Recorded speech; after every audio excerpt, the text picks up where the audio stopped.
It started small, barely a flicker that made me doubt my own memory. I'd blink, and a coffee shop sign across the street would read "Been there" instead of "Seen here." I laughed it off, blaming a tired mind. But then, with every blink, my world began to shift in ways I couldn't explain. My cat's fur changed color, my neighbor waved with the wrong hand, and the sky outside my window pulsed a little too vividly. It was like reality was glitching every time my eyelids closed, each new version a little further from what I remembered. I tried to ignore it, even as the changes grew bolder. My boss's voice deepened, my phone's background became a photo I'd never taken, and the street outside twisted into an unfamiliar pattern. I stopped mentioning it to anyone. How do you explain to your friends that you're not sure if they always had that scar on their cheek? Sleep became terrifying.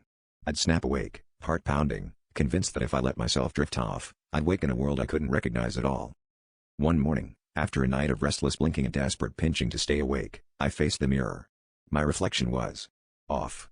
Not just tired, but wrong. Its eyes seemed to flicker with suspicion, lips twisting into a smirk I didn't feel. I blinked, and it blinked a beat too late. Cold dread trickled down my spine. I realized I was watching something, or someone, waiting for me to slip up. Each blink, each moment of weakness, it grew bolder, mimicking my movements with sinister precision. That's when it spoke, lips moving soundlessly as I stared in horror.